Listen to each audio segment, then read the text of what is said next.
Hello, students of class 12th. Today's in my video lecture, we explain next topic of the solutions, that is elevation of boiling points. तो students आज हम जो है elevation of boiling point हम देख elevation of boiling points, increase in boiling points. जैसे suppose कीजिए आपने एक बीकर में वाटर लिया और वाटर की बॉइलिंग पॉइंट जिनसे आपको मालूम है दैट इज 100 डिग्री सेल्सियस। इसके बाद आप क्या कर रहे हैं, इसी बीकर्स में आप सोडियम क्लोराइड का इस्तेमाल अमाउंट आप मिक्स कर दे रहे हैं। अब इस बीकर आप चलिए इसको हम लेबलिंग करते हैं ए एंड बी। तो बीकर बी का बॉइलिंग पॉइंट देखेंगे तो हमें जो है मोर देन 100 मिलेगा, 100 से अधिक मिलेगा, मोर देन 100। तो जो बॉइलिंग पॉइंट में डिफरेंस आता है दैट इज एलिवेशन।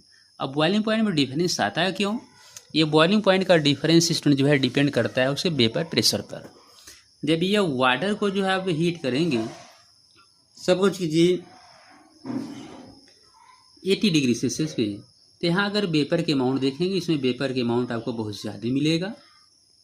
और ये जो बीकर बी है जिसमें सोडियम क्लोराइड मिलाया गया है, अगर इसको आप उतने ही टेम्परेचर देते हैं तो उतने ही टेम्परेचर पे बीकर बी में जो वेपर देखेंगे तो वेपर आपको बहुत ही कम मिलेगा। तो वेपर प्रेशर जो है एग्जर्ट होने पर ये बॉइलिंग पॉइंट जो है लो हो जाता है।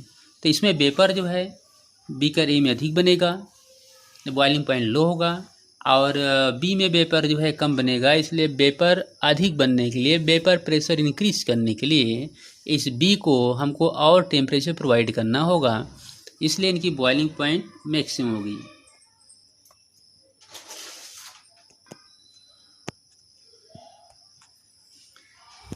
सो we have learn unit 5 class 11 that the vapour pressure of a liquid increase with increase of temperature. Vapour pressure जो है इंक्रीज होती है टेम्परेचर इंक्रीज होने पर। It boil at the temperature at which its vapour pressure equal to the atmospheric pressure. इसमें कोई भी solution boil तब होता है जब सॉल्यूशन का vapour pressure equal to the atmospheric pressure. Vapour pressure जो है एटमॉस्फेरिक प्रेशर इक्वल हो जाता है तब वो सॉल्यूशन बॉयल होता है। For examples,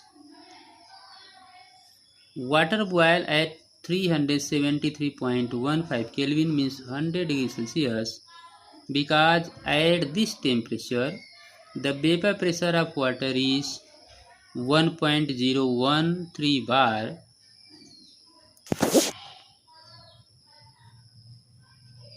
that is 1 atmosphere. तो 1 एटमॉस्फियर का वैल्यू स्टूडेंट्स यहाँ दिया है 1.013। We have also learn in the last section that vapour pressure of the solvent decreases in the presence of non volatile solutes depicted the variations of the vapor pressure of the pure solvents and the solution। जैसे हमने बताया कि कोई non volatile solute से अगर हम mix करते हैं तो जो सॉल्यूशन प्रिपेयर होगा उस सॉल्यूशन का वेपर प्रेशर यह प्योर सॉल्वेंट के कंपैरिजन में यह डिक्रीज होगा, लेस होगा। For example, the vapour pressure of the aqua solution of sucrose is less than 1.013 bar at 373.15 kelvins।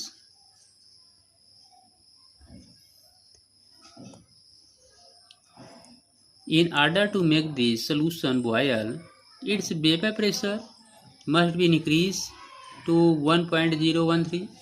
इसमें से अगर इसको हमको बॉयल करना होगा सॉल्यूशन को, तो ऐसे कंडीशन में हमें वेपर प्रेशर इंक्रीज कराना होगा, वह भी 1.013 और 1 बार।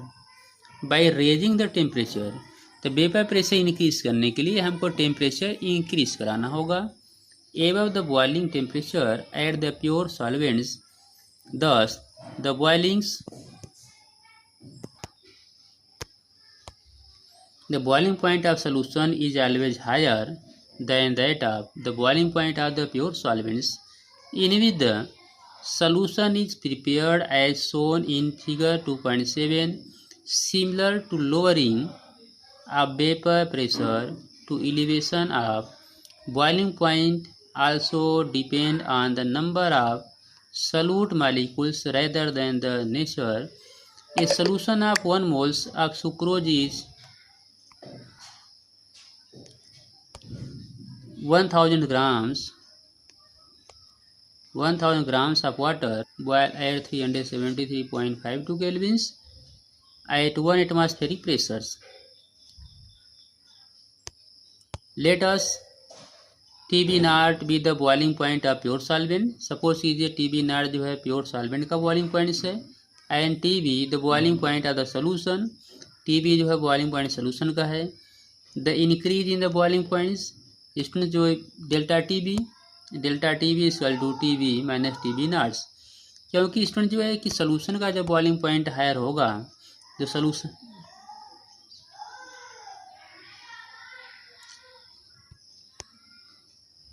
the increase in the boiling point delta TB equal to TB minus TB naught is known as the elevation of boiling points.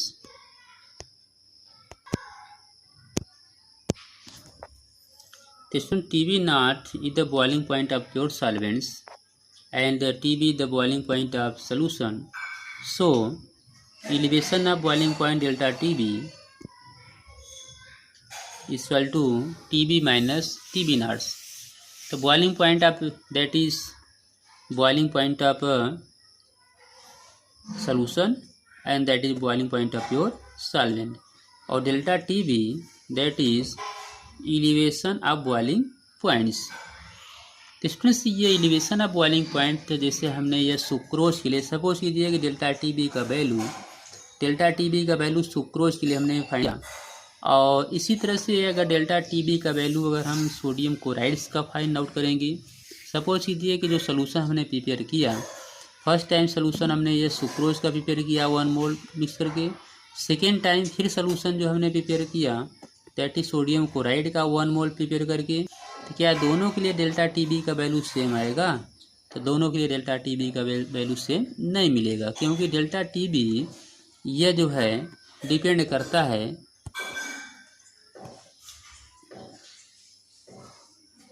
delta TB directly proportionally m. So students, experimentally have shown that dilute solution the elevation of boiling point delta TB is directly proportional to the molar concentration of the solutes. तो ये elevation of boiling point जो है यह solute के molar concentration के directly proportional होता है m. So delta TB is equal to kbm, where kb that is molar elevation constant and m that is molarity.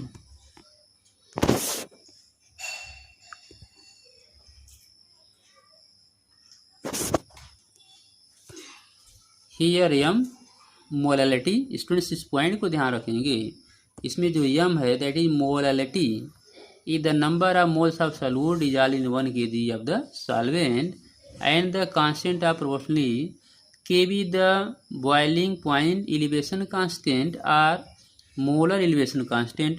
इसमें kb को स्टूडेंट जो है मोलर एलिवेशन कांस्टेंट नाम देते हैं और बॉइलिंग एलिवेशन कांस्टेंट, स्टूडेंट्स इसी को एक नेम और दिया गया है एबोलियोस्कोपिक constants.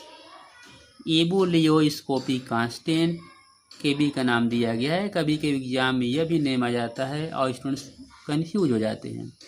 The units of KB is KG per moles. Value of KB for some common solvent are given table 2.3. तो स्टूडेंट्स ये जो वैल्यू है वैल्यू आपको याद नहीं करने हैं. तो स्टूडेंट्स यहाँ पे एक ग्राफ आपको दिखाई दे रहा है. इस ग्राफ में क्या देखेंगे, जो आपको शो किया गया है temperature and it is vapour pressure.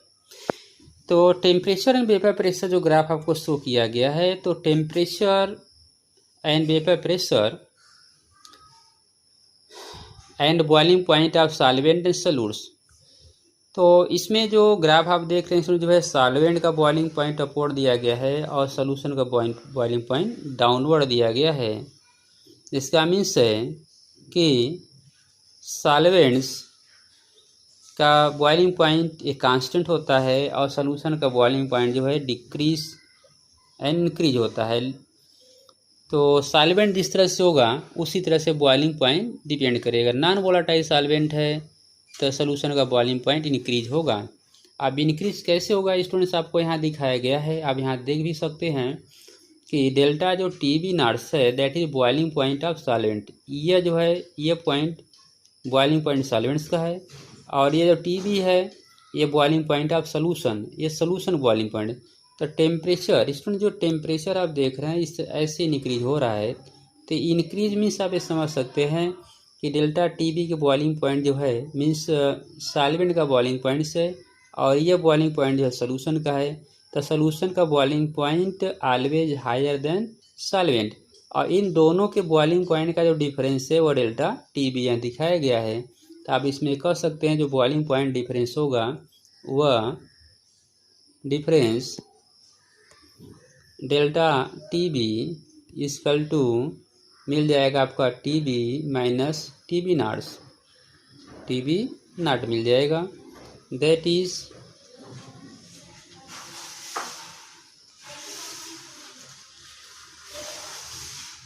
So delta TB equal to TB minus TB naughts. तो डेल्टा टीबी जो है डिफरेंस है बॉइलिंग का, बॉइलिंग पॉइंट का, वह डिफरेंस है delta TB minus TB naught, TB that is boiling point of solution end TB naught that is boiling point of solvents. So that is very importance. तो students ये जो graph आपको दिखाया गया है ग्राफ से कंफर्म होता है कि boiling point of solution is higher than the boiling point of the pure solvent. तो स्टूडेंट्स इसमें जितने पॉइंट दिया गया है दैट इज वेरी इंपॉर्टेंट और इसमें जो एक फार्मूला हम यहाँ प्रपोज किए हैं that is very important formula है और इस फार्मूला पे बोर्ड एग्जाम में न्यूमेरिकल क्वेश्चन पुटअप किए जाते हैं। So that is very very important formula. और इसमें यम मोलालिटी, तो मोलालिटी का वैल्यू अगर आप यहाँ पुटअप करेंगे तो आपको जो है यह के बी का वैल्यू, मोलर एलिवेशन कांस्टेंट के बी का वैल्यू फाइंड आउट हो जाएगा। So thanks.